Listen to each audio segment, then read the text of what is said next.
The point is that we actually, the sounds you're going to hear, oops, now I need to find that stop screen share. Okay. Okay, so I have 2 minutes left. Let's see if we can make a conclusion here. That you choose these places for birth or death or sacred dance in order to implode that charge to create this bubble of light, this ball of plasma, which we now know is a longitudinally coherent ball you take with you when you lucid dream, when you astrally project, or when you die. And lucid dreaming predicts success at the time of death. And we know that death is an electrical black hole. We actually know the infrasound sound you hear during the death experience. We know why the death visions are electrically contagious, as proven by surgeons. You see my enthusiasm. We could go on, and I'm out of time. But I think I've made a few useful clues here that you can understand what your higher self is electrically. And if you do that, you could make plans. Sunrise and sunset are better for longitudinal. Equinox and solstice are. Stone circles are. Magnetic crosses. All these are places where the centripetal force gets more focus and therefore more vision. So, Dan, am I out of time? No, you're not actually. You have another 15 minutes, so you're good to go. Well, the other part we were going to talk about was astral travel and remote viewing. That sounds like a great topic. I'm going to let you do that. Okay, I thought I had 45 minutes, but I have another 15. We can have more fun here. It's okay. Now, first, let's address some basic questions here. Like when I first started teaching the physics of consciousness, so many people said to me, well, if we use physics to describe spirituality, it's going to get ugly and boring and unromantic and depressing and not beautiful and not loving. And you see, what we've learned by learning about the electrical science of what your spiritual body is, actually is how that electric field that we call the collective unconscious or the communion of saints, the Egyptians called it the Baf and the Ka, the Gurdjieff called it the Kesjan body. We now know it's a bubble of longitudinal coherent, it's called longitudinal interferometry, that propagates. And as this bubble of charge propagates coherently, it has to inhabit a fractal. It has to inhabit an array.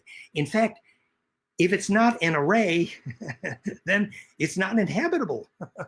I was so impressed when I was a kid when we took the Maid of the Mist at Niagara Falls, and they tell the story of the ancient Seneca maiden who died in the falls, but her ghost was so efficiently able to inhabit Niagara Falls. Well, why is it that ghosts find it easy to inhabit some places and not others? Well, it has to do with the fractality of the array. Visualize a rose and you pretty much got the picture. Now, another example, sorry, at the end of the 2001 famous movie, when Dave said, "There's thousands of those dolmen in here, Dave."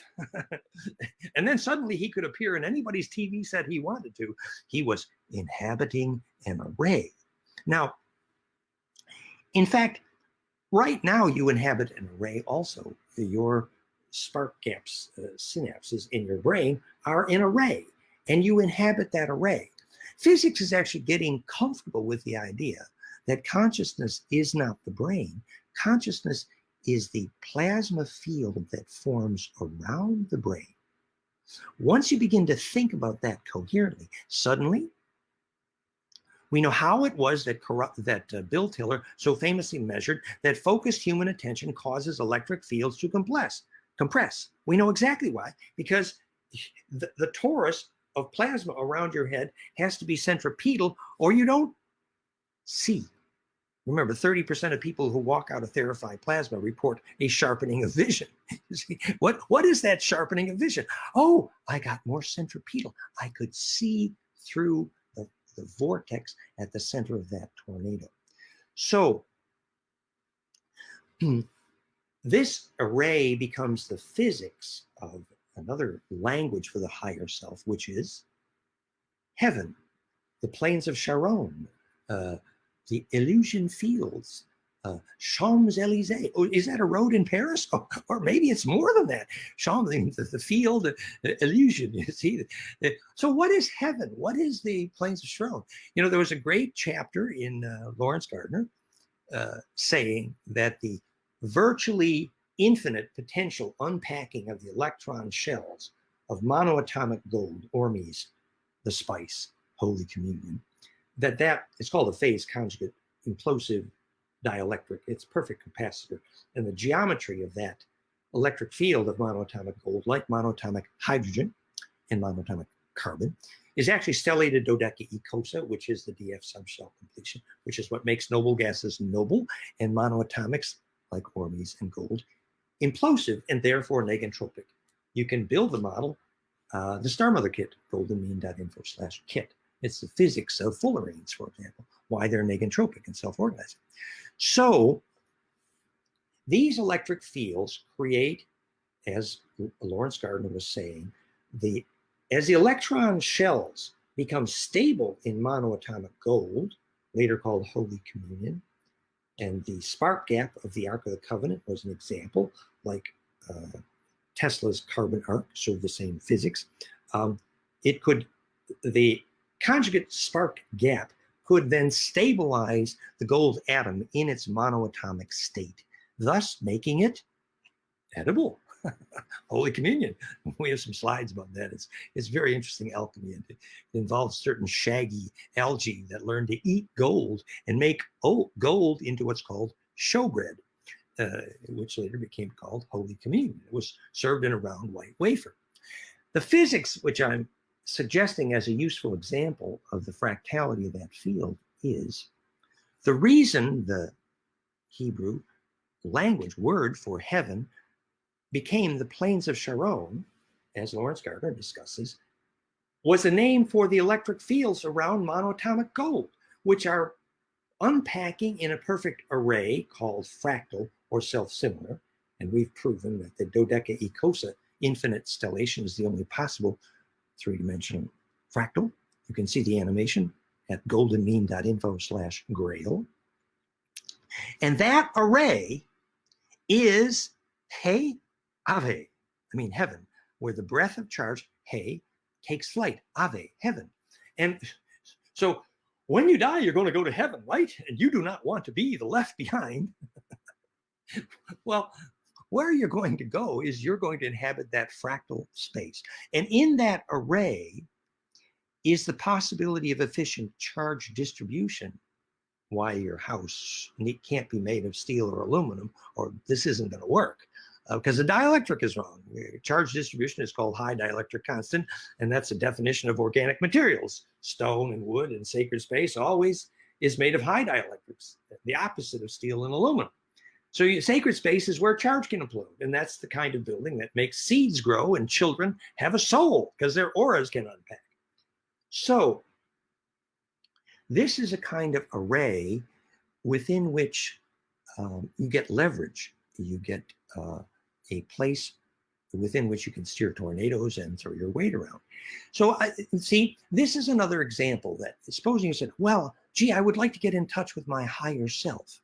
And then you say, oh, why is it that on those few occasions that when I heard the voice of ancestors, and by the way, after 30 years of Kundalini, I have some untrained clairaudience. So I have on many occasions, as Valerie will tell you, I have heard voices of ancestors, and sometimes I'm pretty good at it. Most of the time I'm undisciplined. But the point was that we understand more about the physics. For example, when I was in Prague, the magnetic map of Prague is famously a rose.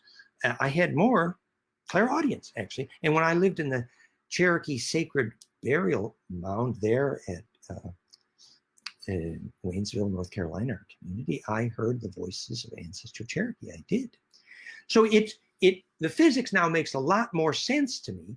That is that if you want access to that distributed array of awareness, collective unconscious, communion of saints, ancestral memory, dream time, songline, dreaming track, all names for the same thing, that we can understand the physics better. Why you need magnetic line crosses, stone circles, sacred space, why sunrise and sunset are better, etc., why equinox and solstice. Because At those square node cross points, the longitudinal interferometry enables the more coherent embedding of the longitudinal EMF, and thus the voice of ancestors. And note how perfectly that is confirmed in physics by Korotkov's famous study. He told the Kogi, well, take me to the place where you make phone calls to ancestors. I see 5 minutes. and then he measured the fractality of the air of the place where phone calls to ancestors are possible. You can see all of these 3 different ways to measure the electric quality of sacred space and determine whether your architect deserves a paycheck, because you can measure in advance which building will cause a seed or a child to grow. And it's going to be electrically centripetal. 3 ways to measure: goldenmean.info/architecture. Point being that if that's a clue to what sacred space and fertility is that a clue then to where to go to access your higher self? Question, Cedric Uplift said, can you see the mind around the head? Well, we often say if your child, oops, that's Valerie's phone ringing, but if your child says, I would like to do recreational drugs, sometimes it's not going to be enough to tell them, oh, that's bad hygiene. What we suggest instead is you use the GDV, which replicably will measure the aura, the field, the mind around the head. Gas discharge visualization, GDV, is one of the most sophisticated aura measurement technologies on the planet. Our partners are deeply involved. Auraseer.com. It's Lucy, is expert and is trained with Korotkov on the GDV. And sure enough, you can measure the holes in the aura that result from doing too many recreational drugs. So it isn't, you don't need to speculate with your kids. You can actually teach them by measurement astral hygiene, holes in the aura, which also, by the way, too much alcohol or too much depression, because the coherence of your aura is the voice of your higher self. It is your soul, and that implosion has to be symmetric in order to hang together. So if you have alcoholism, addiction, or depression, or bad health, all these things result in an aura that's porous. And measuring that, the GDV, is a beautiful introduction to the science of astral hygiene, which then it begins to enable you to understand the physics, which is also beautiful, which is, and here's a nice little clue for you. You know how people say, well, don't go into bars because there's lots of astral parasites there. Well, they're generally right. Or some people say churches, but let's not go there. But the point is that astral parasites or human parasites or any parasites get access to your aura, even intestinal parasites, if your aura is not imploding. So the more you're imploding with charge, which is the physics, and I do mean the physics of bliss process. Check out our Kundalini films, goldenmean.info/Kundalini. And sure enough, the ultimate secret to eliminating parasites, whether they're intestinal parasites or astral parasites or friends who are parasites who are sucking on your aura, in every case, the more you're implosive, which is to say, the more you have access to your own bliss, the more that eliminates the possibility of parasites. Why? Because at that center called the 0 point of implosion, only the shareable wave survives.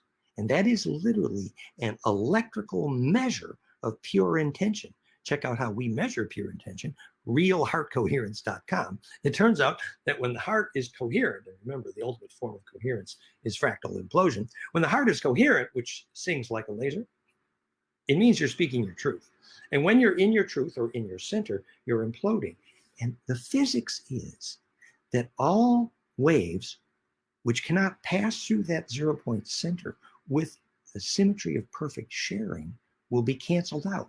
It's literally a test for a pure intention, which means if you're walking around with bliss in your aura, anybody around you who's feeling depressed or angry or messed up, when they come into your aura, they get more centripetal, and they either will begin to sort or they will be spit out. And you don't need to be, you can be very gentle and loving about it, but which means, this literally means that Once you have access to bliss, this is the beginning and end of all spiritual instruction, it's hygiene for sure, then you will never be pushed around. Literally. I mean, I don't, when we get to ET history, the climax of that story is, if you don't have bliss, then you're the garbage can of ET history. Whereas if you have bliss, you're the solution to extraterrestrial history, because your aura is beginning to actually produce this longitudinal coherent body called the soul. And actually, if you know why the Greys abducted and the problem of the Pleiadians, those Pleiadians, their gene pool is going to fall apart in 900 years. The Andromedans are quite clear. And you know why? They lost the skill to make bliss. They lost the skill to take memory through death, to lucid dream. So, humans might be the farmyard of this local section of the galaxy. They come here for entertainment like we go to Disney World, but they all need something. And that is, they need the humans who can lucid dream, who can make that phone call to the higher self.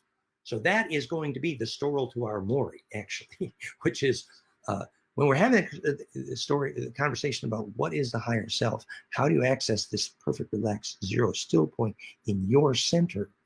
And that tornado becomes centripetal, and you can make rain and do all the cool stuff.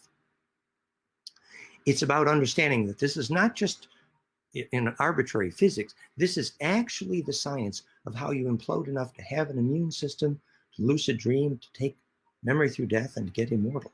It is about creating that bliss cocoon, your higher self. Thank you very much. I think that's Wow, Dan, that was amazing. Thank you so much for your wisdom and such in-depth information. I mean, I could talk to you for hours and I have so many questions. I want to thank you so much for being here, and we really hope to have you back again. I know that we're having some other projects. Dan, I honor you for the hard work that you put into this important topic, and the chat is going crazy. Everybody loves you. Catherine says brilliant. Kevin says Dan Winters. Pam and Bill says great. So thank you. Really appreciate for being here. People can all stay in touch. The main index and all of our is at fractalfield.com, so people can stay in touch. I'm grateful to serve and happy to share. Contact Wonderful. Thank you so much, Dan. Have a great day. Wonderful. Well, what an incredible presentation. And we are now getting ready to introduce our next speaker, Karila Anhara. And she's a channel and temple alchemist who is a direct lineage channel for the goddess Anhara, the goddess of portals. She holds ceremonies to help people live more in alignment with yourself and your destiny. Today, she'll be helping us heal the reflections of what we see in the world personally and collectively by healing our subconscious, what she calls our true shadow work. Please welcome Karila Anhara. Hello. Hello. Thank you so much for having me. Thank you so much for being here. What an honor. And I'm going to let you have the stage. Take it away. So much. Firstly, big thank you to Dan. What an incredible talk to have to follow. I am very, very, very humbled and inspired by that incredible talk that we just listened to. And in some ways, it's led really well into this one. And so my name is Karila. I'm from the Starlight Temple, and Starlight Temple does all sorts of ceremonies and courses that are about using channeled information and spirituality and ceremony to become more empowered. And whenever I get an opportunity to speak, I nearly always speak about what my guides call shadow work, because I believe that it is massively missing from a lot of kind of spiritual and evolution and consciousness practices. And because it has changed and served my life so epically and so massively, and I really, really believe that it's actually part of the solution for this time that we are in, and part of our ascension process. And so I would actually like to begin by inviting you. We don't have time to do shadow work. It's quite a long process, but this talk is all about kind of why to do it and a little bit more understanding of what it is and how it's connected to the 0 point of no judgment, and how it can be part of our, what my guides call our inner activism. And I would like to begin by just inviting you to close your eyes and just listen to a message that I was woken up with in the night in 2019, that for me just really captures why doing our shadow work is so important. And so if you close your eyes and listen to the message, then I will go in to more details about what shadow work is and how to do it and so on. And so the message is this: your self-work is not selfish, it is service, especially your shadow work. The planet is burning, the seas are choked, the soils are barren of nutrients, and everything is becoming more poisonous. And we are letting leaders that can only be described as mad kings rule and ruin us. We have to address the reasons why this is happening by looking into the depths of ourselves. We urgently have to do the shadow work. We have to face these pains, the ones that are so scary that we do everything in our power to numb them. We have to face the traumas that we spend whole lifetimes distracting ourselves from, avoiding them with cheap thrills and drama and screens. We have to face the shames and the guilts that keep us small, the reasons why we hand our power over to leaders. We have to face the beliefs that keep us bound to systems of corruption and the bitterness that is causing mass poisoning. We have to face the separation that keeps us unloved, egocentric, and disconnected. Because when we are numb to our own pain, we are numb to the needs of the planet. When we are distracted, we are living unconsciously. When we hand our power over, we are living irresponsibly. When we live bound, we serve the madness. We block our paths from happening. While we are bitter with stories of the past, we will keep competing. Until we face the separation in ourselves, we cannot live in harmonious connection with the earth. Until we face those wounds of unlovedness, they will continue to vacuum up life through the desperate overconsumption that we are witnessing.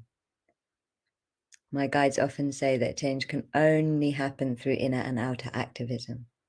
So yes, do the outer activism, give money and feel better, make new consumer choices and live better.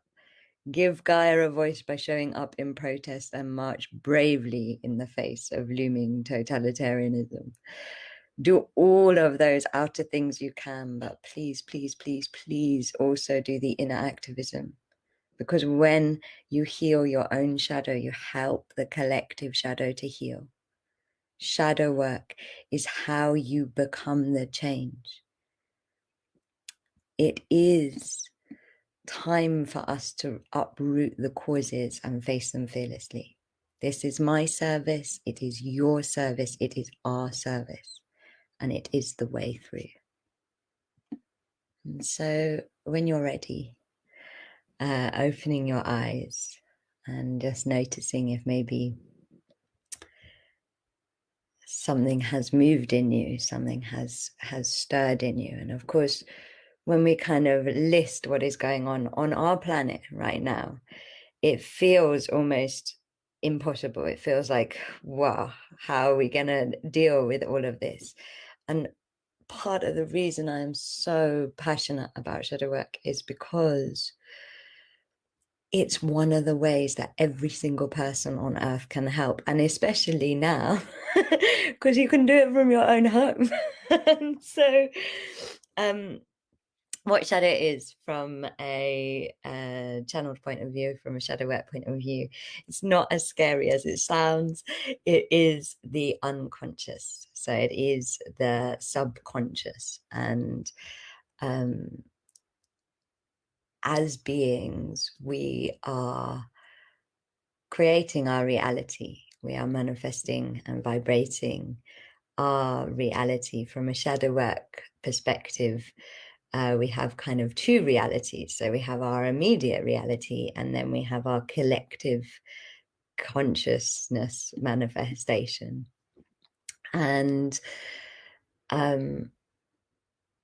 you know, as human beings, we are made up at the moment of our consciousness and our shadow and our subconsciousness.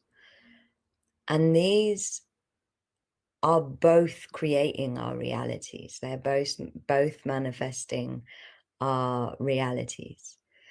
And they are both vibrating. Belief systems, memories, everything that kind of consciousness is made up of, emotion, the shadow and the light, the consciousness, are both vibrating and both creating.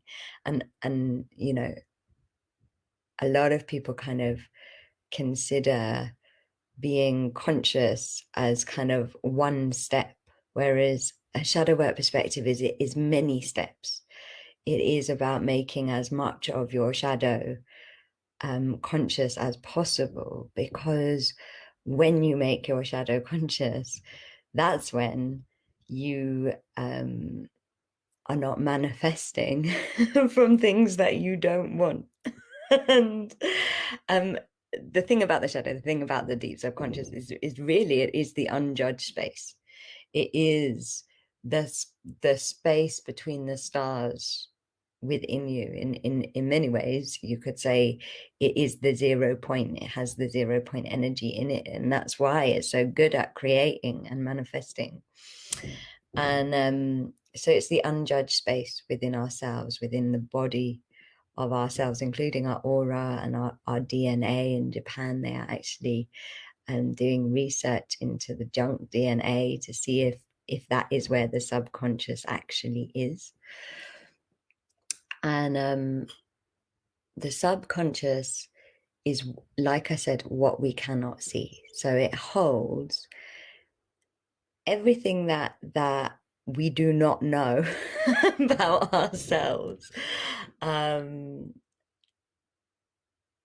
everything that we have maybe judged about ourselves and kind of put away over there to be dealt with at another time when we've judged it. And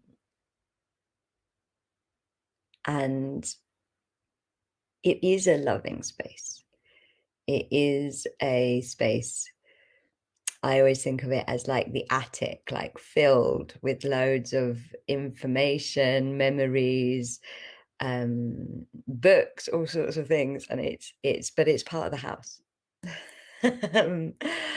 And therefore it's creating, you know, if the house is you, the attic is generating and creating and manifesting. And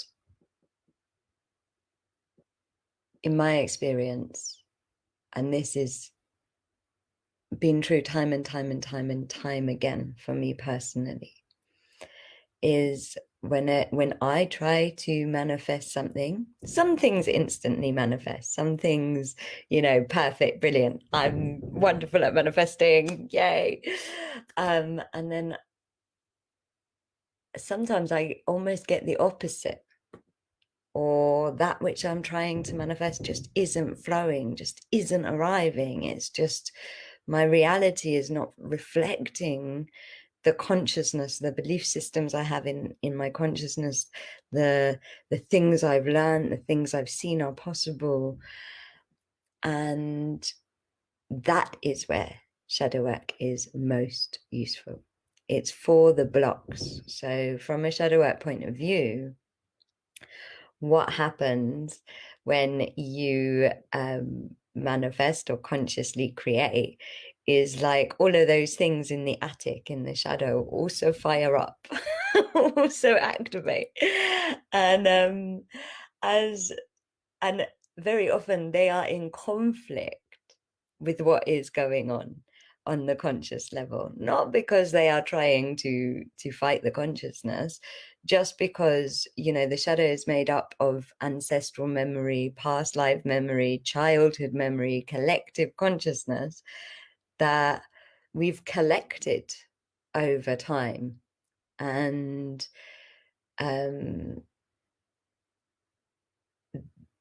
that part of the self believes those things, and so is manifesting them. And so, you know, one of the examples that I like to give is, you know, somebody's trying to manifest a new partner, and they're doing everything that they can possibly do consciously to make this happen. They're doing the actions, they're doing the vibration work, they're doing it all, and it's just not happening. Or every day they're going on, it's not working. And then when you go into the shadow, what you see is that there's maybe a lifetime where this person has promised to never love again. And so as soon as kind of love is coming into the consciousness, all of the belief systems around love are firing off. And the shadow part of the self is really trying to honor that promise. It's really trying to honor that promise because it's survival, because it believes in it, because it's trying to protect you. And so it's having an effect on your thoughts, words, and actions, and creating unconsciously. And this is what I mean about coming into consciousness. It's not just asleep, awake. It's making more and more of yourself awake, because as soon as a promise like that is in the consciousness, then the power of your free will can stop operating from it. Then the power of your free will can stop manifesting from it, can stop creating from it. And then the amazing thing about shadow work is that the reality changes. You know, when you really do the root work with shadow, the reality changes, and it doesn't change straight away. The shadow is like the soils, and so it's like if you plant a load of new things in the soils and uproot a load of things, just like over time that garden is going to start looking very, very different. It is exactly the same with shadow work. It starts to show up, and you remember doing that work, that ceremony, that healing, and you're like, oh my gosh, my reality is completely changed. It's completely transformed. And for me, this is why it's such important work to do. Important work to do at this time, because we do not just have a personal shadow, we also have a collective shadow.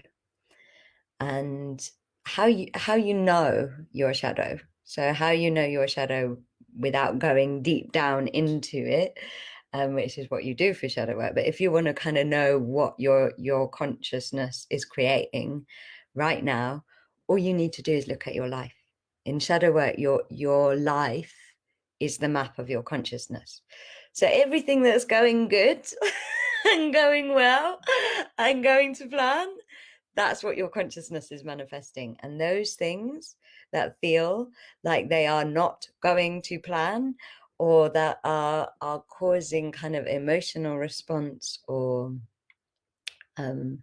frustration, or feeling like they're not something you want to be creating,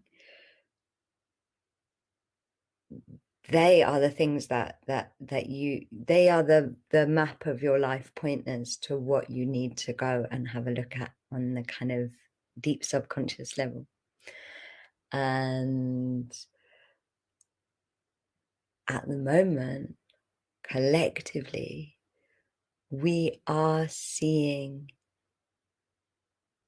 mass shadow purging on the collective level. And from a shadow work point of view, if you see it, then it is manifest, then it's in your shadow. And that means that every single one of us that are seeing all of those things that I just mentioned when you had your eyes closed, and everything else we're seeing in the world, every single one of us that is seeing it can do something about it. We can do inner activism on what we're seeing. We can go in and find, you know, those ancestral reasons why our ancestors believed in giving power away to leaders. Or you know, one of the kind of biggest breakthroughs I had is I was meditating and I was like, the human collective has been masking its truth, and now we're all walking around masked. And so there is, on the map of the life level, there is always an A to B. And I'm not going into the A to B. Like, that gets sorted out. If, you know, what I found is, it's like, yes, there is the A to B on the map of the life level. Obviously, that's how life is created. And there is kind of those surface levels. But what shadow work is about doing is not about sorting out the A to B. It's about uprooting the thing that is creating it, the thing that is manifesting it,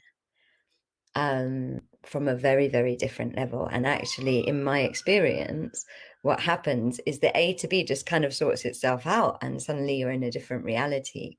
Of course, when we do collective shadow work, then we need more of us to uproot it, in a way, than if you're just doing personal shadow work. But I really believe that is part of our service at this time. And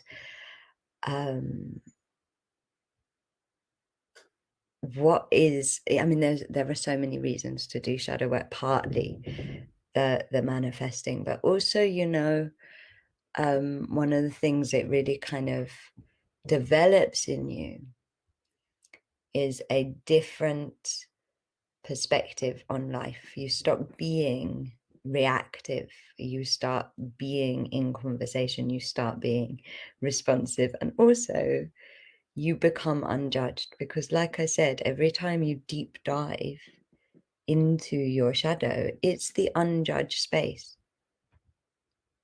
The reason that stuff is there is because it hasn't been processed properly. It's because it hasn't had the ceremony it's needed to process. The shadow doesn't only hold trauma, it also holds everything that's beyond your limitations. So it holds all of the things, you know, the gifts that you've forgotten, the potential, the things that you kind of can't conceive in your consciousness. And so diving into your shadow is like diving into an ocean of possibilities, and it allows you to become unjudged, which of course then allows you to become more unlimited, allows you to actually start creating from that 0 point energy, from that kind of creator self energy, because it's you know, a judgment that is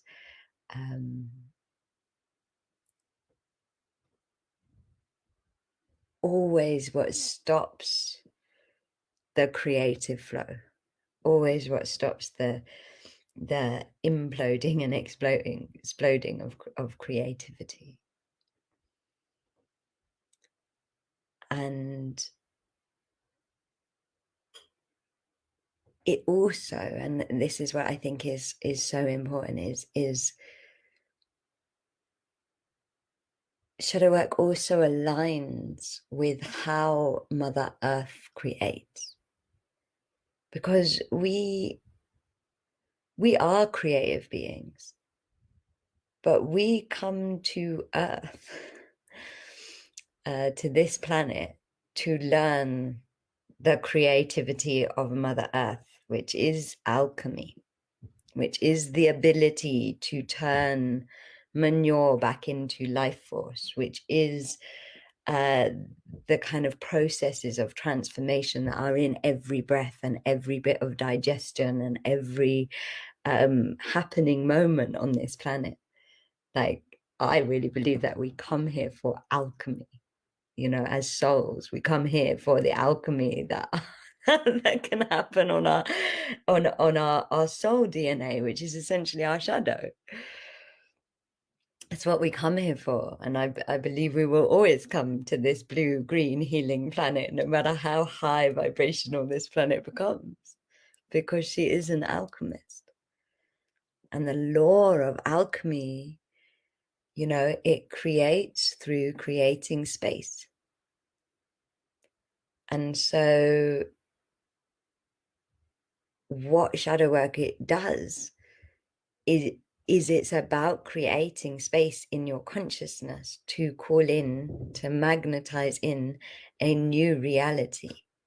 And when I say consciousness, I mean the kind of combined layers of the consciousness, from the body to the what is referred to as the consciousness, to the shadow, to the victim field.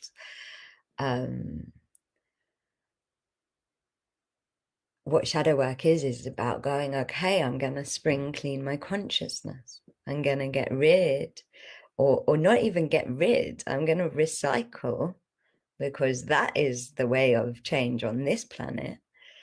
I'm going to offer up all of that energy that is believing these things that my consciousness, my personality and higher self are aware are not of service to me anymore.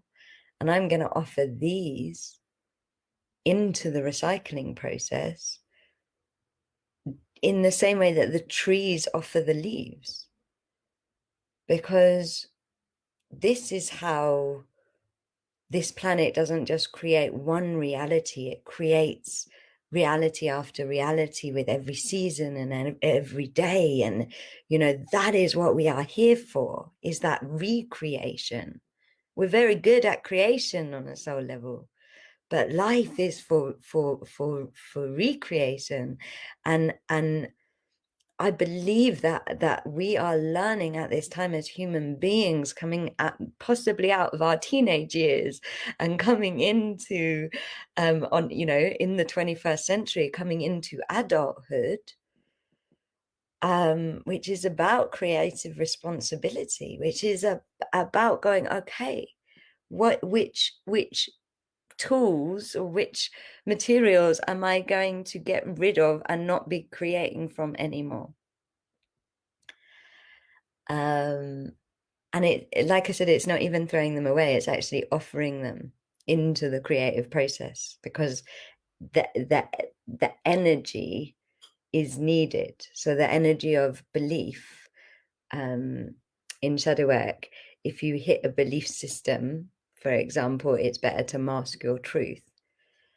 It's safer to mask your truth. There's loads of emotional energy in there. There's loads of belief energy in there. There's loads of creative energy in there. And when you choose to kind of let it go and let all of it go and let the bit it's giving you go, because it's always giving you something in shadow, that's when that energy is then able to be recycled back into prana, and it literally implodes and explodes.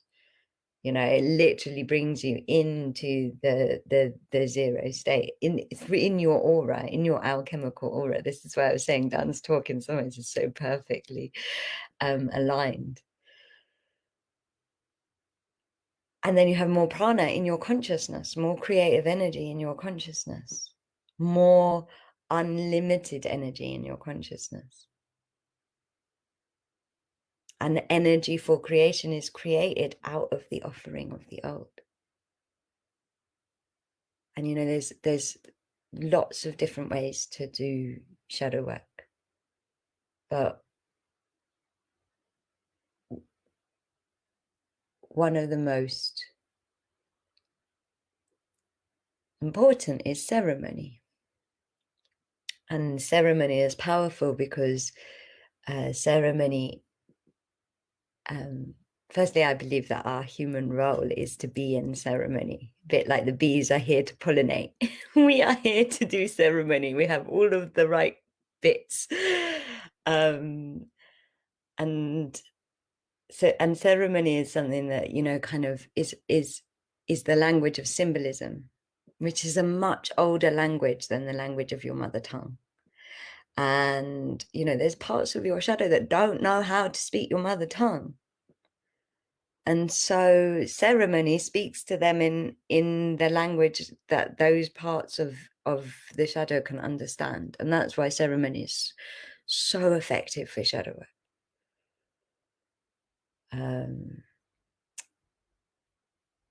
And what I kind of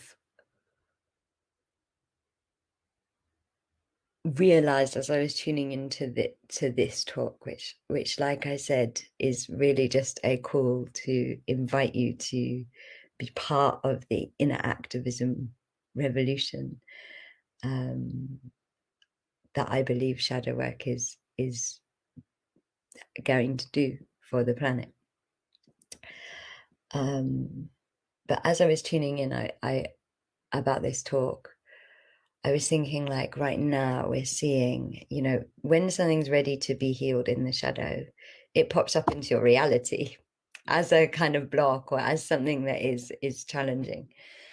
And it repeats and it pops up again and again and again.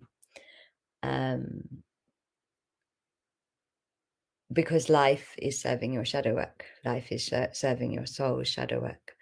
And as I was tuning in about this, I was thinking how much we're really seeing the collective shadow purging things that belong to Pisces, things that we are not taking with us. And then suddenly I was reminded of a very, very important moment in my path where my guide started to talk all about the kind of ceremonies that we have lost as human beings that actually mean that we wouldn't live with so much shadow. It's almost like, you know, we've become hoarders as human beings because we've lost certain ceremonial practices that would mean that actually we don't have to deal with as much shadow as we, or as much traumatized shadow as we are now dealing with. And one of the ceremonies they talked about was about this, the death ceremonies. And what they said was that, you know, when people do not die instantly, but are in a process of death, really, really, really, that is the most transformative state you can possibly be in. That's when you're literally in, you know, in between life and death. You're in the most incredible state of transformation. And originally, that time period would have been used for the DNA to get cleared out and healed of belief systems that you know served in that lifetime but are not necessarily meant to be passed on, and so forth. You know, there would have been certain ceremonies for the person that's on their deathbed to kind of clear out in that energy of transformation. And of course those ceremonies haven't happened.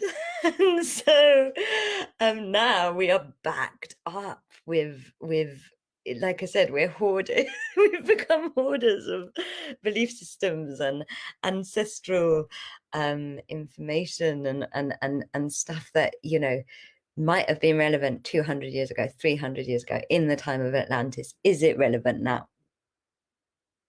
And the beautiful thing that I saw when I was tuning in today is that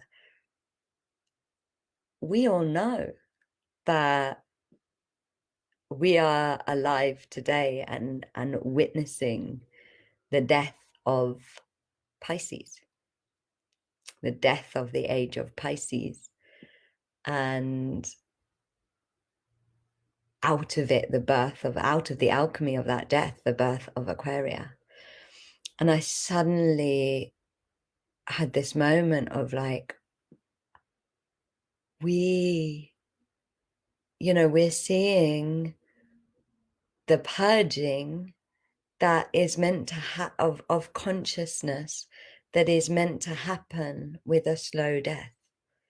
All of this Piscean separated consciousness, we are seeing it purging because, you know, the collective consciousness is more ceremonial. It's honoring the ceremony, so to speak, so that we don't take this stuff into the future. And as the ceremonialists of Gaia, we can help this along by performing those ceremonies, by doing those death rites, those death ceremonies, by doing another amazing way is what my guides call temple or aura alchemy on these things that we're seeing. We're seeing them because we are meant to. And because we are meant to, we've got to use something. And this is what I mean. And the beauty of shadow work is that we have got to learn how to become full co-creators. And the material that we create out of is us. And why shadow work is so good for humanity is because so much of what we do not understand on a conscious level, so much of what we do not identify with on a conscious level, in the shadow, we find the reason why. We find the reason why. And that reason why gives us compassion, gives us connection, gives us community, gives us all of those human heart forces that are forces of human heart creation or non-judgment or human heart 0 point. And at the same time, it teaches us to perceive everything as energy. You know, my guides love to say that, you know, we are moving out of a time of story into a time of ceremony. You know, Pisces was all about living and creating through story. This happened to me, hero, victim, perpetrator. Aquaria is about creating through ceremony, which is really just perceiving everything as energy, is perceiving everything in that non-judgment 0 point field of the self. And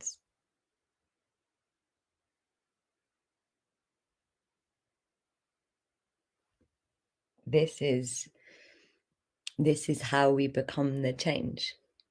And everything in the map of your life, you can, you know, you can do shadow work on. I have never met something that I haven't been able, you know, whether it is physical, whether it is a reality that is somebody showing up in my reality, whether it is abundance, any chakric level of creation. If there is a block, you can go in and find what's going on the subconscious. I've never not been able to find something. And so for me, this is about part of us.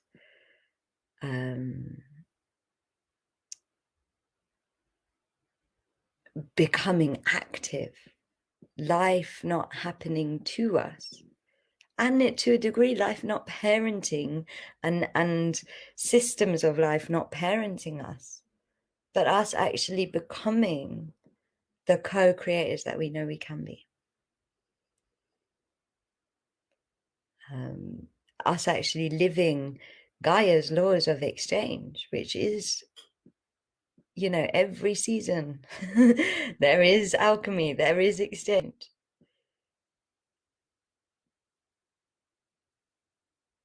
There is letting go and offering that of old reality that needs to happen.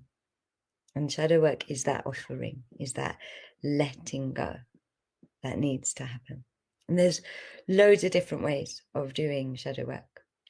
The way that I find most effective, which is like shadow surgery, is a process called temple alchemy, which is where spirit really kind of helps you to activate the alchemy that is innate in your aura.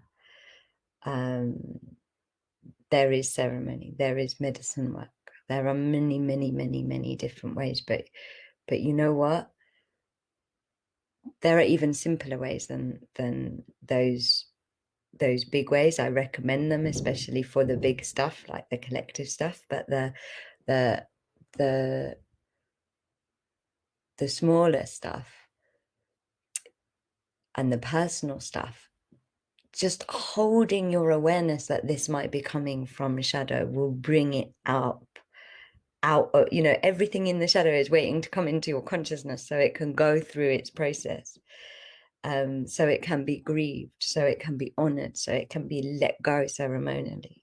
And so just holding the intention to do your shadow work is enough to start bringing this conversation into your reality. And you can always say, you know, I clear, cancel, and delete this.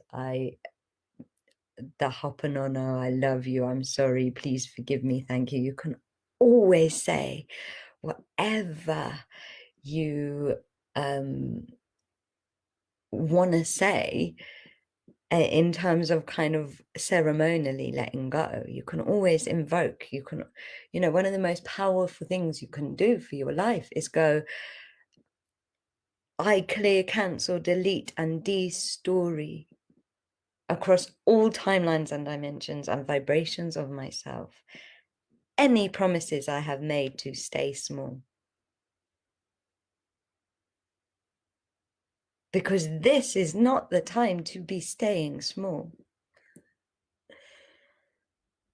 And you know, so much of what we want to manifest is really so we can expand. And so much of what we're seeing on the collective level right now is the collective reasons to stay small. And so, you know, my guys even said recently, they were like, you know that your victim consciousness is just your permission to stay small. That's all it is the story, the thing that happened, the permission that you have given yourself as you to stay small. And so if you want to get those victim programs out of your reality, the places where you're feeling overpowered or where you're feeling small, one of the most powerful practices is just to use the power of your free will, which, you know, I believe part of the laws of the 0 point creative, which has laws within it, which has creational laws within it, field, is that the law of free will, that all energy will flow through free will, that free will is almost the trump card, in terms of it is the card that allows everything to change, no matter how big a belief system is, no matter how big a trauma is, no matter how enormous collective consciousness fields are. We are free. We are free to make a new choice. But things can only pass because the free will is in our consciousness. Things that are in the subconscious can they have to be brought into the consciousness. They have to be felt. They have to be witnessed. They have to be seen. They have to be honored as energy in order to pass through that portal of free will, in order for them to stop being part of your thoughts, words, and actions subconsciously. And so commanding your free will is the simplest form of shadow work that there is. And finally, I would say it's not, it's not scary in terms of, in terms of inner activism. And this will be my last point because I know I'm running out of time, but in terms of inner activism,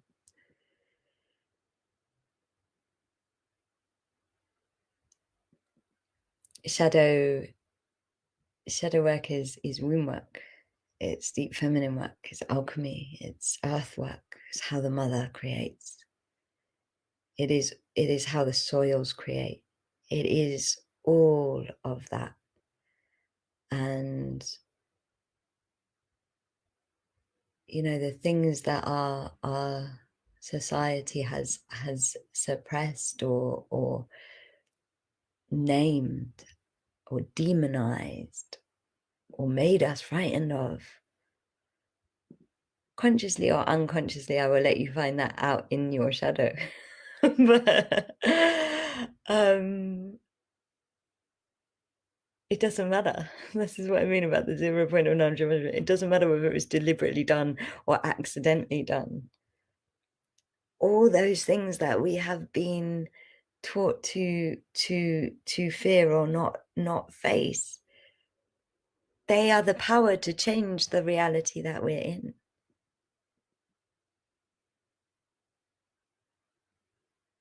Because it's us not facing them that has created this reality. And so, and because we are creating them, and this is the point. Shadow work, everything you don't want, you are creating it. And you are creating it for a very loving, beautiful reason, like protection, or because it's what your grandmother taught you, or to please your parents. You are creating it for a beautiful reason. And because your shadow or that part of you is trying to love you and trying to help you survive. But you have the free will and the tools and the ceremony and the alchemy of this life.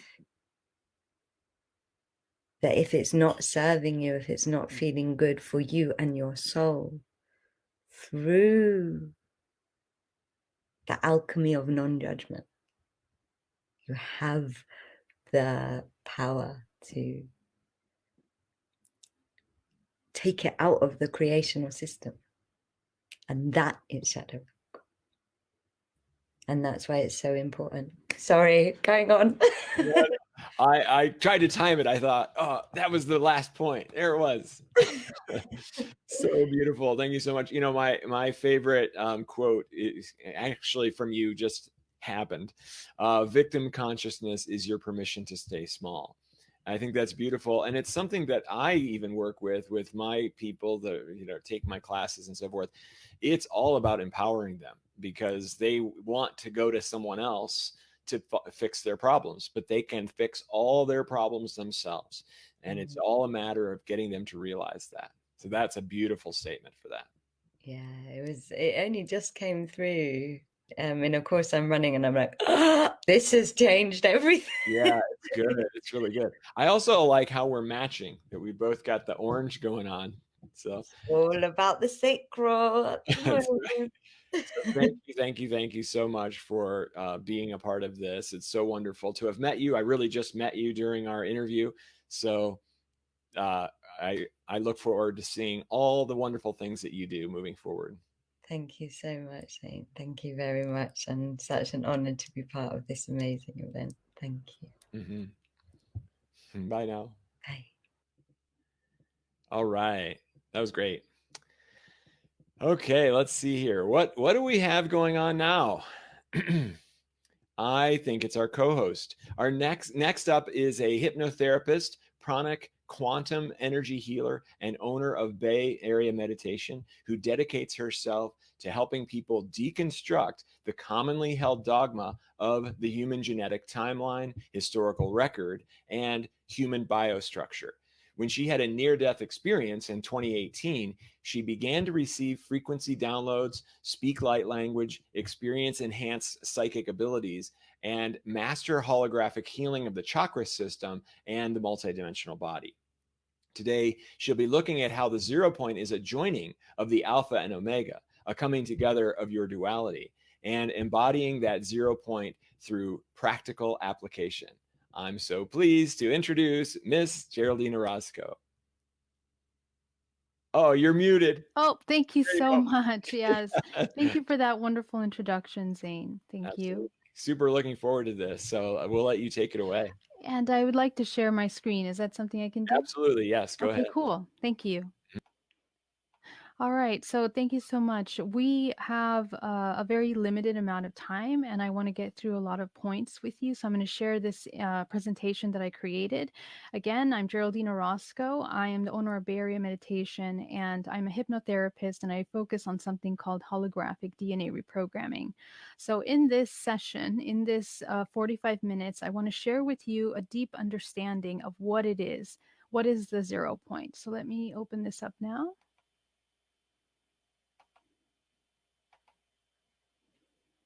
All right, so here, let me put this in presentation mode for you so you can see what we're doing.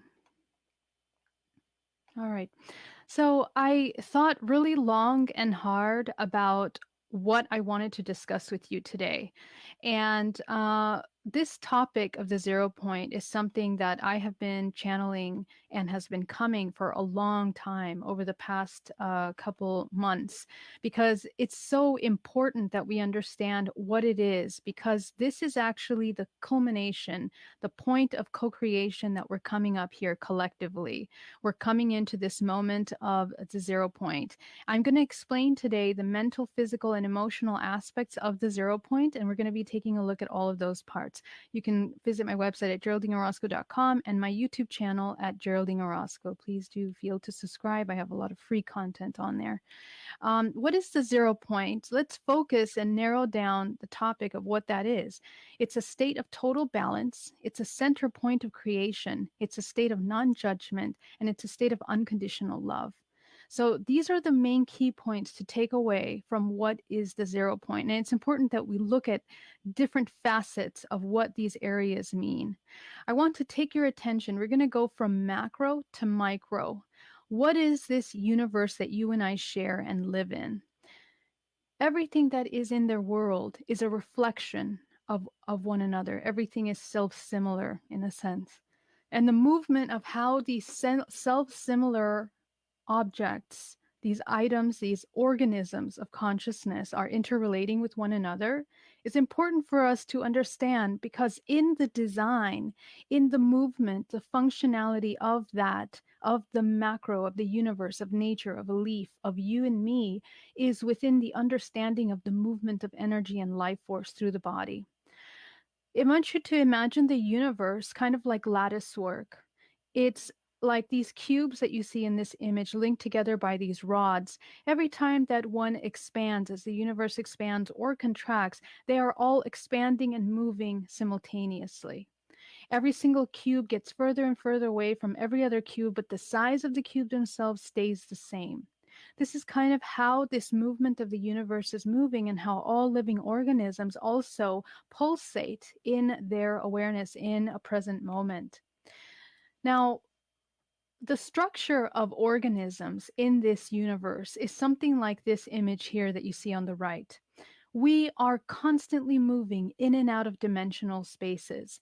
We are moving from first to second, third to fourth, fourth to fifth, 10th to 11th, and so on and so forth. In this current dimensional timeline, where we are right now, in our current existence, there are 13 main dimensions that are a direct projection of our physical bodies. And we are moving on an axis timeline between time and space. The universe in this trajectory of time and space is moving in a spiral direction. As we expand, we are also contracting. In this example here of what the dimensional timeline, the reason I want you to understand this is because the same way that the macro universe is designed, your bodies also match this design. The first line is an example of a one-dimensional object, and it exists only in terms of length and has no other qualities. The second dimension is height. When you end up with an object, if you add those two, you can create a two-dimensional object like a square, for example. If you add another dimensional, you can end up with a cube, and so on and so forth.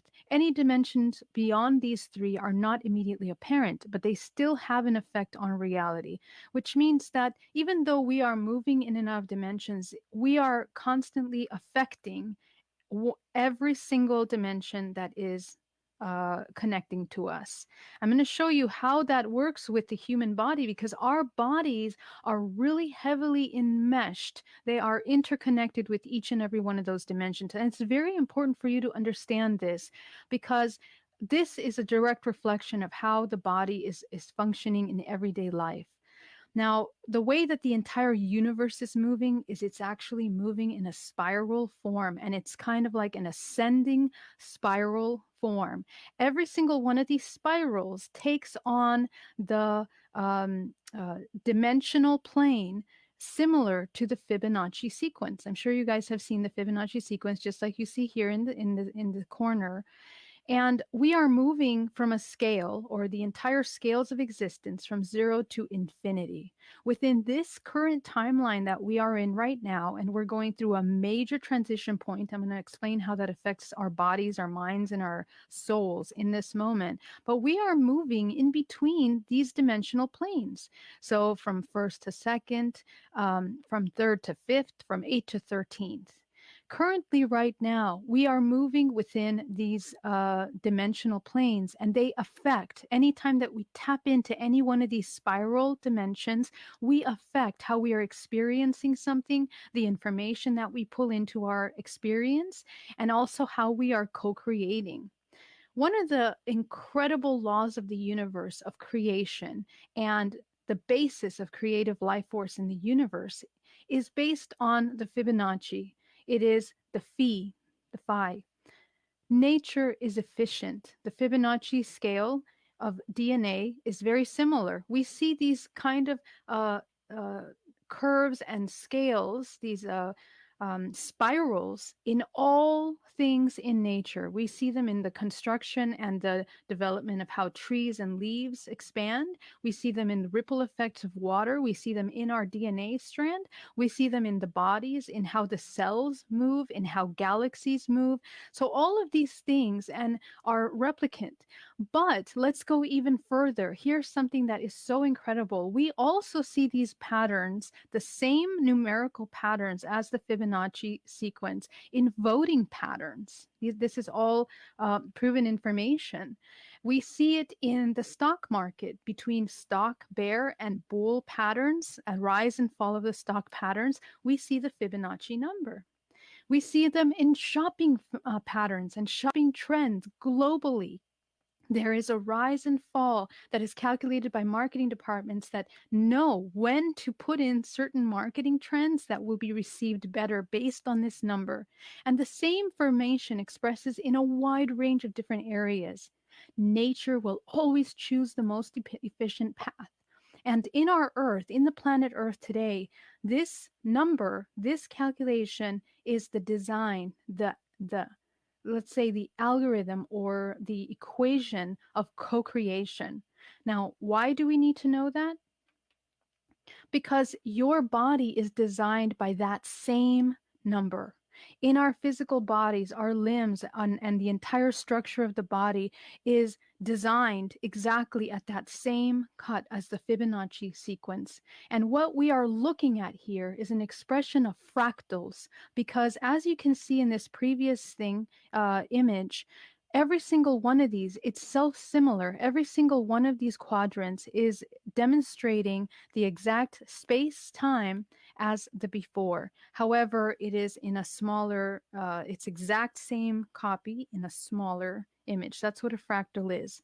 So if you can envision source here on the far right, everything that is descending and being created from source essence is being designed by that fractal image down to this tiny little dot that you may see somewhere in this gigantic picture, which is you. And you are the exact reflection of that same. The fractals and the infinite possibilities of creation. This is the design of physical matter, but also the non-physical aspect of creation.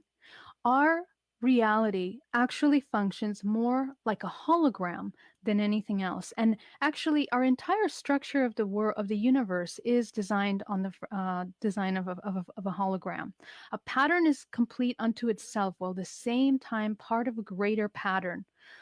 We are looking at, there's this incredible research done by Dr. Garayev, who unfortunately passed this year.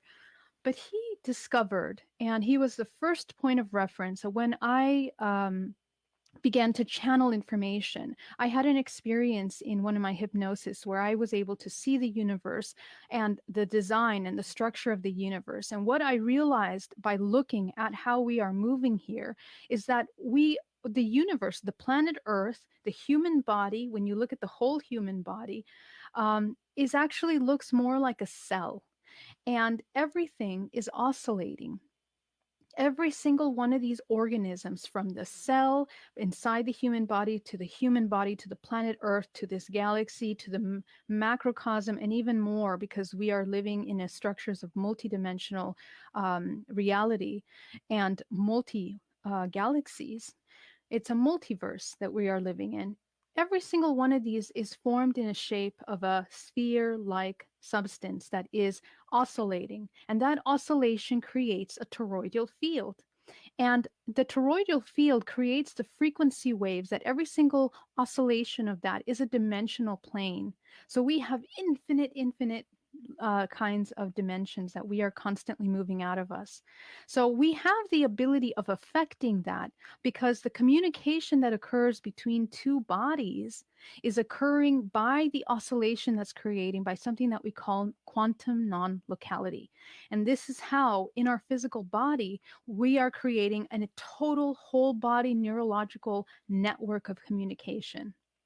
There was a research done using lab mice, unfortunately, in which they trained them to go down little labyrinths. And even if they were able to remove 80% of the brain, they found that the mice still could remember how to move through that labyrinth. So what that meant is that our memories are not being stored within the mass of the brain. In fact, it is an entire whole body holographic network that is storing this amount of information. And the same way that our physical bodies store information, our planet Earth has its own layer of consciousness. And it's what we tap into, the Akashic records, or the records of storage. It's like the library of all the historic events that have been recorded within the humans and non-human timelines here on this planet. Okay, so everything is stored within that. So we have the ability of tapping into that timeline because it's a part of us. The Akashic record is actually a part of us within our 10th, 11th, 9, 10, 11 dimensional planes. And that's within our physical body. As above, so below. Okay, we actually mirror that timeline. Now, this is important because the design of that explains and demonstrates to us what it is to be a 0 point. I want you to take a look at some of these incredible images here. We have irises, we have these incredible nerve cells, we have galaxies, and just notice how mirror, this is that self-similar design that we were talking about. And as you can see, the nerve cell, for example, is very similar to some of these galaxies. Now, the dark space in between these things we think is empty, but in reality, it is full. It is full of empty space, full of nothing. Okay, so in reality, what you're looking at here, you may think that you're just about to focus on the yellow part, but in reality, you want to look at the whole thing because that is actually the whole. And this is an expression of positive mass or full space and empty space, this negative mass, which is not actually negative. It is just a supportive of a more dense material, actually. So our bodies are mimicking this exact same structure. The 0 point is the very center of all of these things of creation. It is the whole, it is all of it. It is the color, and it is the dark. And it's important because we are literally having this kind of structure of creation within every cell of the body, which makes up this entire human organism. What we actually look like, when I had a chance to review this entire universe, is that we look more like these cells. These multiverses are functioning more like cells of maybe perhaps even a larger DNA strand or a larger organism. So potentially we could be a cell inside of another human being, if you can imagine that. Now, the incredible thing about this is that the same pattern of creation that we see in the universe, I showed you the dark matter and the light matter. We in our society look at our DNA as the dark DNA being non-important because we haven't catched up to the technology to be able to translate the information that's there. But in reality, that dark DNA is actually where the more important information of you is. And it is what is projected into your everyday experiences. The purpose of coming into the center self is to be able to unify and to become aware and activate all of that dark DNA, which means on the physical level, you're activating your human superpowers, which means that you're tapping into the layers of your body, as I showed you before, that allow you to have access to global intercommunication. And within the design of this incredible self-similar structures of reality, there is a balance to each side. In order to become whole, we must have two. It's the feminine and the masculine. When we bring those two into balanced state, that is when we have a whole. And the 0 point is actually the center point of that unification. Our human bodies mirror that exact same demonstration. For example, if you look at the body, this is how the body is structured. The middle center line within the body is demonstrating the right side as the masculine and the left side as the feminine. Our emotions are stored within the body, within these perspective areas, based on how they were triggered and the emotions that they brought up in from your subconscious mind. They also, when they are not processed, cause stagnation, blockages within the body, and cause all kinds of thought forms that are stagnant within the body, causing blockages, fear, anxiety, and then ultimately illnesses. As you can see here on the right side, all of these areas, if you're experiencing a certain pain in your body, this is why you want to take a look at the thought forms that were created. And I spend a lot of time teaching on this topic because I think it's so important that you understand that you are literally the center point of your universe, which means that you have the ability of moving through this information that is stored within the body. The picture on the right is a demonstration of the alpha and the omega. What is the alpha and the omega? The alpha and the omega is the whole, as above, so below, just like the universe picture that you saw a couple pages back. We have a cord of white light that runs through the body. And that center core of white light is heavily integrated with your spinal cord and feeds information into the chakra system. When your soul attaches to the physical body, it organizes into what we know as the chakra system. The chakra system is ranges of frequencies from lowest to highest, which allow the information to organize itself and to present itself as needed through our experience. Right now, as we going through this ascension or this transformation, really, because ascension is always, it's not just this one specific time. We are always ascending at all times. And right now we are experiencing a shift, very vivid shift of awakening and activation. And what this is causing is an invitation for all of these lower stagnant information in the first three chakras to emerge, to come up, and to begin to heal and process through the body. There is a chakra within, right underneath the heart center, that is activated at this time. And that chakra is actually the center cord and fed and informed by this light cord that goes through your body. This is the main cord of light that goes through your body, and it purifies and cleanses all the other chakras. And I'm going to explain that in a second. What we are as a whole, okay, the rising of stagnant energy into free-flowing life force energy is a beautiful expression of the divine feminine. Right now, we feel that we're moving into feminine energy, but in reality, we're balancing both feminine and masculine. We felt that there was an imbalance, and what the imbalance means is that we're not seeing the feminine. Because of systems of control that are put into our society for various reasons, since the origin, since the conception of life on this dimensional plane. We have been indoctrinated through religion, through society, through education, through religions, in order to maintain and suppress wisdom and knowledge that is imperative to the wellness and balance of the human body. And that suppression causes one feminine or masculine energy to rise and fall. And we go through these rise and falls cyclically, generationally, and through the centuries of timelines, of Earth timelines.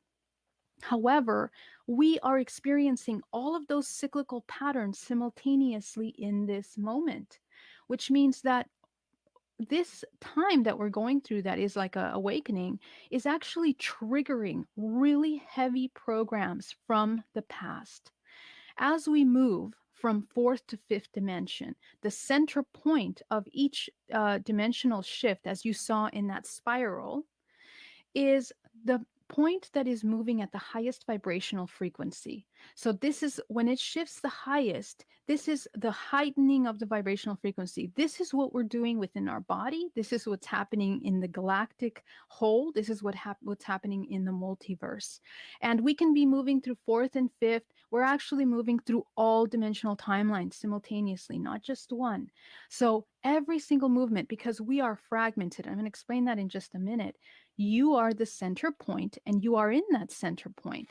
So as that energy heightens in the body, it raises the vibrational frequency. Now, this is very important. Emotions play a tremendous role in how we're moving through this energy. As a matter of fact, electrical messages are passed between brain cells, and their self-similar signals are passed to every cell in the body. Okay, so what that means is that each is studded with receptor sites, a kind of mailbox for these electromechanical messengers. Now, that communication is just like I was talking about. We have the whole self-similar system, but the molecules of emotion, a kind of neuropeptide, change the chemistry and the electricity of every cell in the body and mind. So feelings literally alter the electrical frequencies generated by our body. And this is non-verbal communication.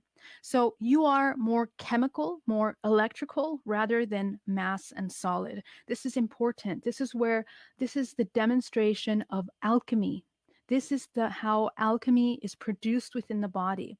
Because when we are at the lower range of emotions, they produce really strong chemicals that affect the lymphatic system, the endocrine system, all of the organs in the body, and cause stagnation and contraction.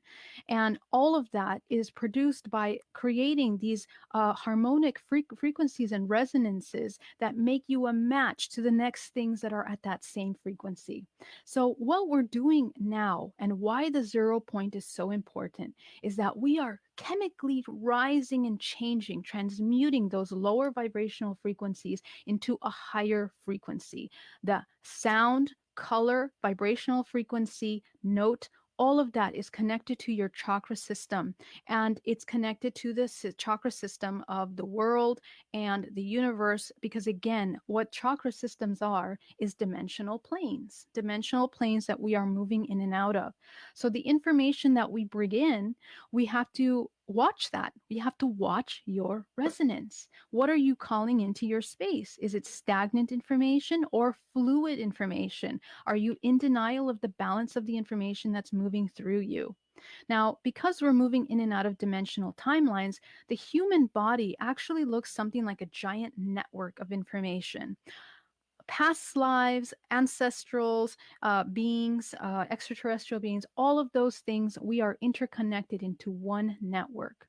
So all of the traumas and cyclical pain and suffering that have happened in our families is definitely brought down genetically and is in your DNA, and it rises and informs how you respond and react to things because it's deeply programmed in the subconscious mind. So the more and more that we learn how to address those cyclical traumas, and they are always rooted in two separate energies, love or fear. When we dissolve those two base energies, when we understand them, when we embody the balance between them, we can begin to neutralize. We come into a neutral energy. The human body actually looks more like this. This is what you look like. So when I see you, I see giant colors, cords, contracts, all these things around your human body. And all of these, which in our regular timeline, we say historically, let's see, Queen Elizabeth, or this argument that happened in another lifetime. We think that when we go into hypnosis, we're actually going back in time, but in reality, we're actually accessing these dimensional fragments that are created through trauma. And we access them and bring them into the moment. It becomes a reference point, and that can be very toxic because these reference points are so strong that we keep pulling from that information. Now, the alchemy of the human body, of this being coming here on earth, is meant to release itself from this throwing back of information and transmuting those old programs into the present. Our physical bodies end up completely polluted. We end up with cores of every kind, people, places, and things that we're attached to that we cannot let go, that we don't forgive, that we don't acknowledge, that we want to ignore. All of those things cause external attachments into the body. And the majority of us here in this three-dimensional matrix are very heavily connected to technology, and we are heavily stimulated by entertainment industry, television, all these things, because the system or this organism that we're living on in this planet Earth knows how to manipulate mankind. You manipulate it through your first three chakras, the root, sacral, and solar. This is your emotional center, the sexual body, so your exchange, giving and receiving, and your rooting. Do you feel safe in your body, or your fear? So if you are easily manipulated by these three things, fear, sex, and your emotions, or your feeling of helplessness and anger, of course, you're going to be a puppet of society. And we are. We are heavily distracted by things that are happening in the news, by politics, by political problems that are shown to us and designed inside of a little black box called the television or the radio that feed us stories of how things are, how they should be, what's happening, feed you ideas, feed you emotions, implant within you the way that you think and feel about yourself. And so in order to understand truth in all this confusion, it's to come back and pull away from all of those stimulations that are false information. Now, this is very important information because as we're coming into the 0 point, we want to pull away from all that stimulation into the self. Now, some of us might hear that and we might think, oh my gosh, that's so selfish. How can you only come back to yourself? In fact, the human body, is impossible to separate itself from the whole. As you saw, we are a huge network of information interconnected. But what we believe we are is separate from source. We separate from source in order to believe that we come into this individuality. And this is the idea, the concept of creation of this entire world, of this entire universe, from the origin of time. The Divine Mother, the Divine Three, the Pistis Sophia, coming in from the Father, Mother to produce the Son. We are that. We are that Father, we are that Mother, and the Son is the creation. That child that is born from that unity is your body. So that inner union that has to occur within the body creates this incredible charge of creation. And that credible charge of creation is love. But it's not romantic love, the love that we see on TV and Disney. This is the unification of the internal self, the feminine and masculine. This is where we produce this gold. And this can be a conversation for hours about historically how gold has been produced and seen in alchemy as the transmutation from any lower metal into a higher level, which is gold, which is one of the highest transmuting and generating of energies. We utilize it in creating orgonite because we are that. We even have gold within the body. But what it really is that gold is actually your soul, the soul expression, that spark of infinite life creation energy is a product of that. The chemicals in the body that transform the human organism is this love. Love is oxytocin, nitric oxygen. It's an endorphin which relaxes blood vessels, allowing the flow to fill up the heart and is pumping blood more fluidly and fillingly. Now, I look at this as an analogy for all living organisms that are coming into expansion. The only way we feel that we can expand and relax and expand ourselves into wellness is when we feel safe, is when we feel whole. And so this is how our entire organism is occurring. DNA is a fractal, and so is the universe. This picture on the bottom right is a picture of a cell that is oscillating. And again, when it oscillates, it creates this toroidal field, creating communication of quantum non-locality. Your entire system is creating these incredibly beautiful, sacred geometric symbols that are based on that number of Fibonacci. The fractal of creation is within the design of your body, from the cells to your hair to the macro, everything that you are. So creative life force energy is a state of bliss, it's a state of wellness, it's a state of creation. The prefrontal cortex is responsible for complex evaluative decisions. This is the part of the brain that's loaded with opiate receptors. So structurally, this physical body at our most sophisticated reasoning is linked to bliss. And so what's this telling us? Science is telling us that our body comes into perfect creative energy when it comes into bliss. And the bliss is the ability to come into this orgasmic creative life force energy, this unconditional love, which we find. Some of you might know what is orgone. Orgone was a name given by William Reich about vital energy found everywhere in nature, right? And he divided this, and this is also known as chi, as prana, as life force energy. This is why pranic healers pull from source, and it's what basically runs within your body. It's everywhere. It's all substance.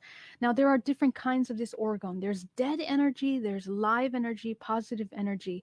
And so in this alchemical transformation, what we want to do is we want to move that dead energy into life. And we do that by coming into the bliss, that point of creation. This chakra that I was telling you is now being activated in a lot of people that are coming into higher states of awareness and bliss. And this is what we want to start clearing. The chakras have two sides. So when you focus on your meditation, be sure that you're clearing out those two chakras and activating that central heart chakra. Okay.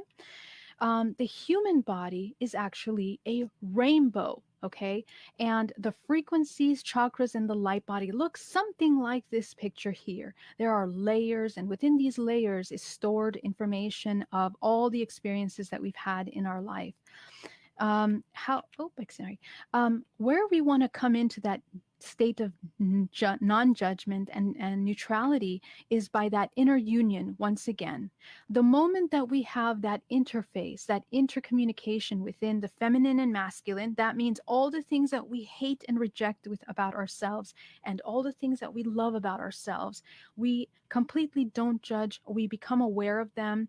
You integrate them, you process them fully in your body, mind, soul, emotions. This is how the soul becomes released from stagnant constraints of blockages of energy and ancestral trauma. The purpose for you incarnating in this physical plane is only to experience. So we have the emotions as tools that trigger us and make us feel things throughout our day. So our ability to understand that we have the ability of choosing whether we want to burn our tummy with anger, as you can see here, or heart center becomes constrained and blocks, or when we go into depression, we end up feeling empty, completely out of it. Our entire multidimensional body is affected. We get holes in the auric field that drain our life force energy. So we have to learn how to practice energetic hygiene daily. This is imperative for your health and for your ability to manifest and co-create. And the emotions are the tools. In order to control the emotions, we close the first 3 chakras. And it's not something that's taken lightly. I teach it on my YouTube channel. You can check those videos out. Now, let's talk about the emotions and the mind, right? How do we work through these states of vulnerability that feel so fearful right now? In 2020 until 2024, we are going through a major awakening transition point in which we are called to come into a state of vulnerability. All of the things that were hidden in society and politics and the entertainment industry have, as you see, has been bubbling up from the crepes of the earth. And it's the same thing that's happening internally. We are cleansing, purifying all the dark and empty. We're becoming aware of it. When I say purify, I don't want to say that it's like something dirty and wrong. It is just the natural expression of that duality. And so in that process, we have to choose whether we want suffering or we want collective wellness.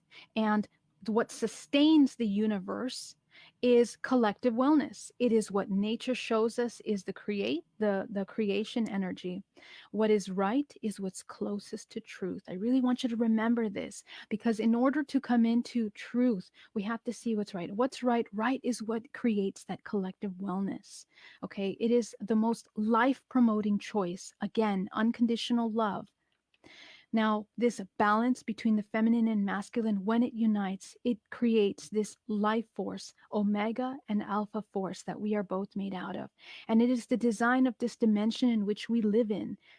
Other dimensional planes function at other dimensional laws. Within this dimensional plane, we are managed by the law of 3, which is the feminine, masculine, and creation. So if you know this, you know how to affect the whole. Twins, for example, when they're in their in the womb, like they can't be separated. They communicate with one another. They have these thoughts. And this also happens with romantic partnerships and best friends and mother-daughters. We have this ability of interconnectedness that we have to connect with each other and communicate. We are one. You have to remember that. So as one organism, we often expect to receive something from this alchemical work outside of more than just an experience. I want to remind you, the experience is the purpose, not just to inform you as this individual fractal of infinite consciousness, but it informs the whole. The entire macrocosm is learning from you. It is evolving from you. So we are here to experience all possibilities without the need of judging or categorizing what we're experiencing.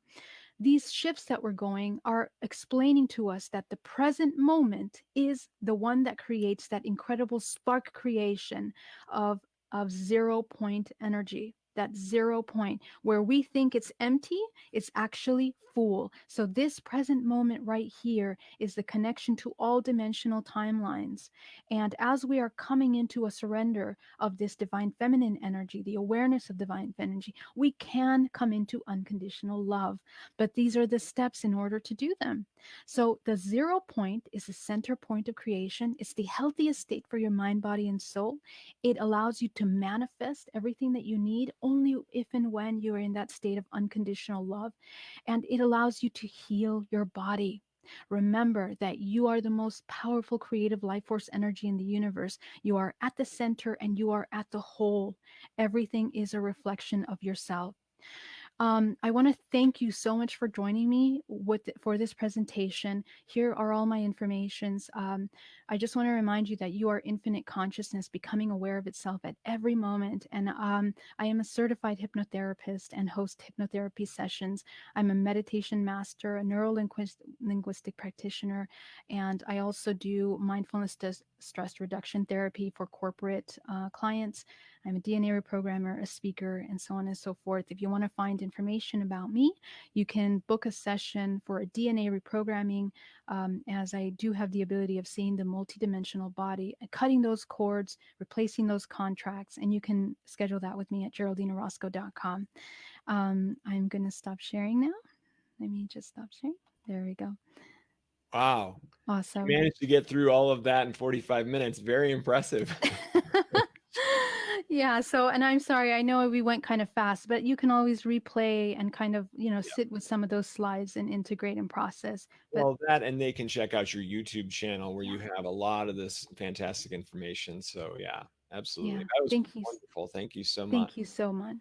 It's very fun also, you and I, of course, seeing where we overlap and the topics that we discuss are so very similar. It's always great to see your latest work, Thank you. Thank you so much. Yeah, the topic that you chose, Zane, for this is 0 point is so important, especially for this time point right now. So I think a lot of people would take a lot away from it. So thank you. Absolutely. All right. Thank you, Geraldine. Okay, let's see. I know who our next guest is, but let me introduce him to you. So he is an astrologist and a numerologist who discovered that our own chakra energy centers perfectly mirror the physical order and astrological meaning of the planets. I met Dean when a mutual friend decided to hand me the phone, and he just said, "Here, talk to this guy." And I was like, okay. But then the next thing I knew, we proceeded to have a 2-hour-long conversation that really deeply marveled and amused me at the same time. So here to discuss how astrology works, because everything outside of us mirrors what's inside of us, is Mr. Dean Price. You're going to have to turn off your volume. There, I muted you. You're going to have to turn your volume completely off, Dean. Let me know. Nod when you've done so. Let's try it now. Oh, you might have to. Oh, there we go. Okay. Try it now. Let me see if I can share the screen now. Yeah. All right. Good.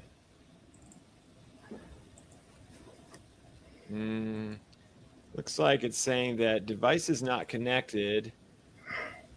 Okay, we'll do that later. Yeah. All right. So are you ready to begin? Oh, he made himself go away. Oh no. So this guy is absolutely amazing and tells fantastic stories. And I would really highly recommend that you check out the interview that he and I had with each other. It's pretty great because he actually had a spiritual experience that was essentially the same as a stroke. And so the end result was that not only did he have this incredible experience where he was carrying around Archangel Michael's sword during his stroke experience, but it also erased his ability to do very simple things. So he has trouble, at least he had trouble, like even turning on a light. So he sounded completely cognizant and normal. And so he would go into a place and go, can someone turn on a light?